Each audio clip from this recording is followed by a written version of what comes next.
Today we're working on lesson 14, apply in Excel. So you should have opened up this document. Go ahead and save it to where you save everything with your initials at the end. And step 3, we're going to insert a header with your name in the left.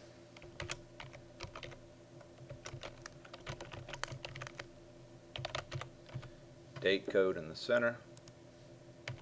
And page number in the right. And then change it back to normal view. Starting with step 4, we're going to be entering things in all of these boxes right here. I've given you over here to the right of it a reference of what number should be in there. Don't be tempted to just type the numbers you see over here into here, because when I grade this, I'll click on each one of these cells, and when I click in a cell I should see a formula up here on the formula bar, which we're about to do. So make sure that you have those formulas in there. So in step 4 it says in cell C36, so click in cell C36, and we're going to use the count function to create a formula that counts. So I'm going to click on formulas, I'm going to click more functions, and then statistical, and then I'm going to go down here to count. So it says count function to create a formula that counts the number of coupon sales. So the coupon sales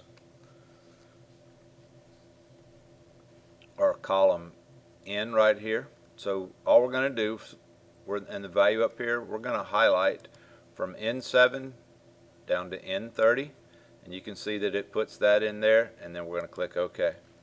When you do that, you see up here the formula is count N7 to N30, and we have the number here which matches the number over here, so we know we've done that one right. Step 5, in cell C37, use the count blank function to create a formula that counts the number of non-coupon sales. So I'm going to go up here, more function, statistical, go down here, count blank,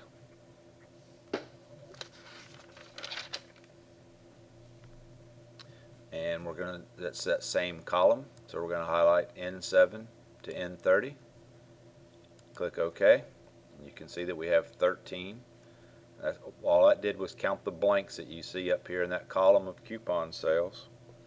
Step 6, in cell C38, so click C38, we're going to use count if function to create a formula that counts the number of credit card sales using the X as the criteria. So I'm going to click more functions, statistical, go down here to count if. Credit card sales are in column Q, so I'm going to highlight from Q7 down to Q30, and the criteria, the way that we know that we have a sale, is the letter X, so I'm just going to type X right there, click OK, and you can see that we have 14. Step 7, C39, we're using that same function, so we can click on recently used and select count if we want to do that. And in this one we're creating a formula that counts the number of cash sales. Cash sales is the R column, so we're going to select R7 to R30. Same criteria, the letter X. Then click OK. You see that we have 10 of those. Step 8, in cell C40, we're using the count function to count the number of sales for the day based on the total sale column. So we've used that one recently, so we can click the recently used and then click count. And that column for total sales is P, so we're just going to highlight from P7 to P30.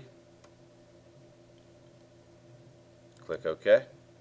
And we see we have 24 there, which matches. Step 9, in cell C41, we're going to use count if S function to create a formula that counts the number of credit card sales for less than $10. So we're going to go more functions, statistical, count if S. The column that has the total sales is P, So that's the range that we're going to use because we're looking for those total sales less than $10. So in the criteria, I just said it, it's less than $10. So type the less than sign and 10. But then we have to just figure out which column has the sales, and because we are looking for credit card sales, that's the Q column. So the next thing we're going to highlight is Q7 to Q30. And for criteria 2, how do we know there's a sale? It's an X, so type X there and then click OK.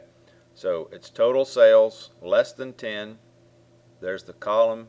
There's how we know there's a sale. And we're going to click OK. And you see that we have 2, which is correct. Step 10 in D36. So we're going to be up here in this column now. We're going to use the SUMIF function to create a formula that calculates revenue from coupon sales. So I'm going to click Math and Trig, scroll down to SUMIF, and the column that we're looking for is N. We're going to highlight N7 to N30. And how do we know there's a sale? The way we know there's a sale, if it's greater than 0, that would be a sale, so greater than 0. And the range that we're looking for is the P, the total sale. So P7 to P30, then click OK. You should have 146.46. Step 11. In D37, we're using SUMIF. So we can click recently used because we're using the same one. And we're looking for calculates revenue from non-coupon sales. And it gives you a hint in the textbook. If you want to find blank values in the coupon column, add the values from the corresponding rows in the total sales column. So first column that we're highlighting is N7 to N30 because it's coupon sales.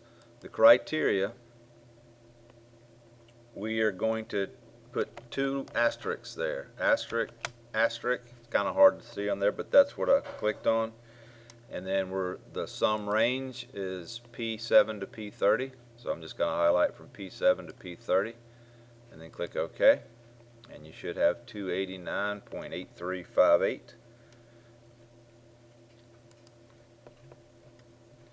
Step 12, in D38 we're using SUMIF function, so the same function.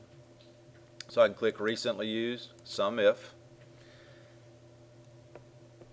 We want a formula that calculates revenue from cash sales. Or excuse me, this is step 12, which is formula that calculates revenue from credit card sales. So credit card sales is Q7 to Q30.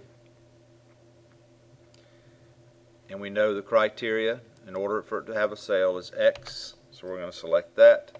And then the sum range will be the total sale column, which is P7 to P30. And then click OK. 271.9764, that's correct. Step 13, in D39 use the SUMIF function to create a formula that calculates revenue from cash sales. So it's the same thing we just did, except instead of using the credit column, we're using the cash column.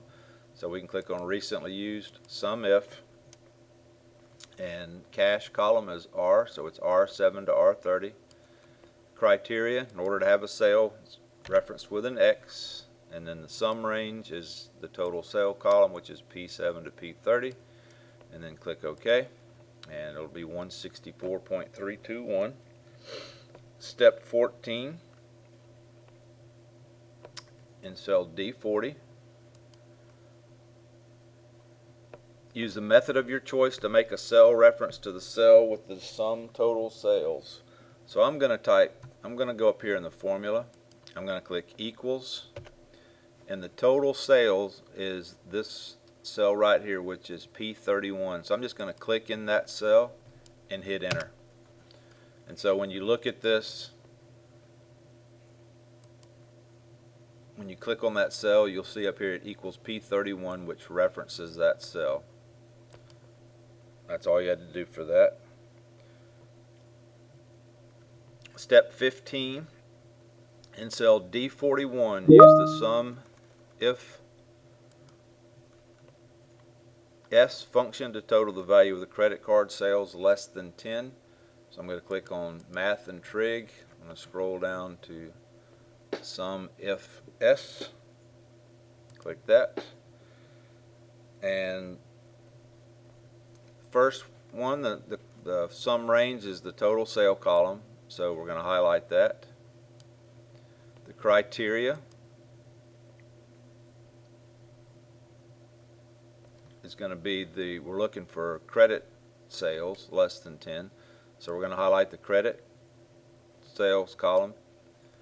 Criteria, in order to have a sale, we know that it's referenced with an X. And then for criteria range 2, we're going back to this total sale column, and criteria 2 is less than 10, because that's what we're looking for.